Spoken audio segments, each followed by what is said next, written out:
Assalamualaikum warahmatullahi wabarakatuh. Dalam video kali ini, saya akan membahas resiko gagal bayar atau telat bayar di aplikasi pinjaman online khususnya Bantu Saku. Apakah Bantu Saku termasuk dalam daftar fintech yang terdaftar di OJK? Ya, jadi gini, Bantu Saku masih terdaftar dan memiliki status pinjol legal ya. Ini berarti kita harus memahami resiko yang mungkin terkait dengan pinjol legal termasuk di Bantu Saku ini. Namun satu pertanyaan yang sering muncul adalah apakah Bantu Saku memiliki DC lapangan atau petugas penagihan yang datang ke rumah nih? Sampai video ini dibuat, informasi tentang keberadaan DC lapangan di Bantu Saku masih belum jelas. Jika kalian telat atau gagal bayar di Bantu Saku, biasanya kalian akan mulai menerima telepon atau penagihan dari pengingat DC-DC-nya. Nah, terutama ketika jatuh tempo sudah mendekat. Hal ini bisa datang dari DC yang baik bekerja secara eksternal maupun internal. DC internal atau yang disebut dengan desk call bekerja dari kantor tanpa datang ke rumah. Namun DC eksternal atau field collector dapat mengunjungi ke rumah kalian. Saat kalian tidak menjawab atau mengangkat telepon, pihak Bantu Saku mungkin akan mencoba menghubungi kontak darurat yang didaftarkan. Nah, hal ini bertujuan untuk mengetahui keberadaan kalian itu ada di mana. Selain itu, ada juga kemungkinan denda keterlambatan pembayaran yang biasanya dikenakan ketika kalian telat bayar di pinjaman Bantu Saku ini. Denda ini akan bervariasi ya, tergantung pada kebijakan Bantu Saku. Tetapi perlu diingat bahwa pinjol legal harus mematuhi ketentuan OJK yang mengatur batas maksimal denda. Apalagi ada peraturan terbaru di tahun 2024 ini nih. Jika kalian tidak menjawab atau mengangkat telepon dari Bantu Saku, kemungkinan besar mereka itu akan mencoba menghubungi kontak darurat yang akan didaftarkan. Ini biasanya dilakukan ketika mereka kesulitan menghubungi kalian, dan kontak darurat digunakan untuk mengetahui keberadaan kalian serta membantu dalam penyampaian informasi terkait pinjaman. Jadi bukan diteror kontak daruratnya, tapi ingin tahu informasi kalian itu ada di mana. Nah, terkait denda keterlambatan, perlu diingat bahwa dalam pinjaman online legal seperti Bantu Saku, biasanya dikenakan denda jika kalian telat membayar.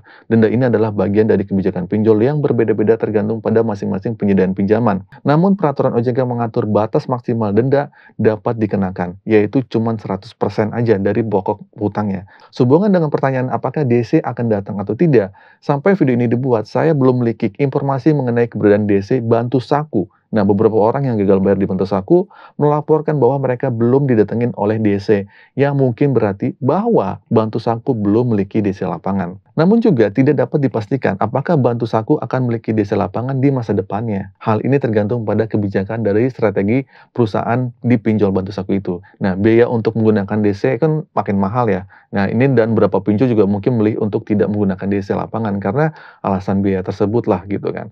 Dalam sebuah kota, jika hanya ada satu DC yang melayani banyak pinjol, maka proses penagihannya bisa memakan waktu yang lama dong. Dan hal itu juga untuk mencapai semua pelanggan yang gagal bayar. Nah, jadi dapat disimpulkan buat kalian yang gagal bayar baru sehari, 2 hari, sebulan, 2 bulan, bahkan yang 1 tahun, tidak perlu khawatir tentang masalah DC lapangan Bantu Saku yang akan datang ke rumah kalian. Karena secara logis bahwa DC tidak akan mampu menjangkau semua pelanggan sekaligus yang gagal bayar. Nah, selain itu perlu diingat bahwa sebagian besar pinjol yang legal akan masuk dalam sistem OJK atau slik OJK. Untuk hal ini, memungkinkan OJK untuk memiliki data real-time tentang status pembayaran dan pinjaman setiap nasabahnya.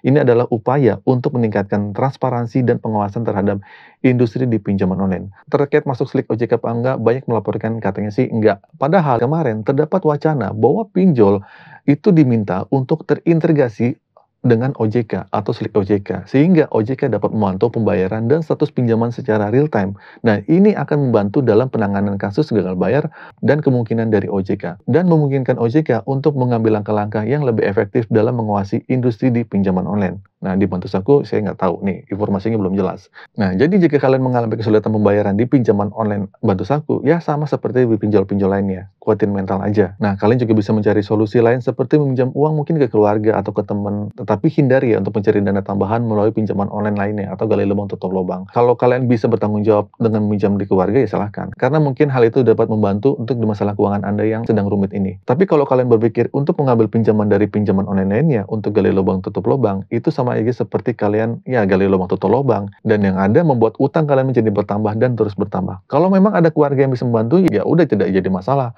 sehingga kalian terhindar dari bunga dan denda sebagainya. Tapi jika tidak ada, jangan memaksakan diri untuk mencari pinjaman lain, karena itu akan menjadi masalah yang lebih besar. Oke, jadi gitu teman-teman ya. Semoga video ini bisa bermanfaat. Semoga teman-teman mendapatkan gambaran mengenai risiko apa saja yang terkait dengan Bantu Saku ini. Sehingga teman-teman yang masih menghadapi stres, menghadapi teror dari DC yang mengganggu, bisa lebih tenang lagi. Akhir kata dari saya, semoga informasi ini bermanfaat. Assalamualaikum warahmatullahi wabarakatuh.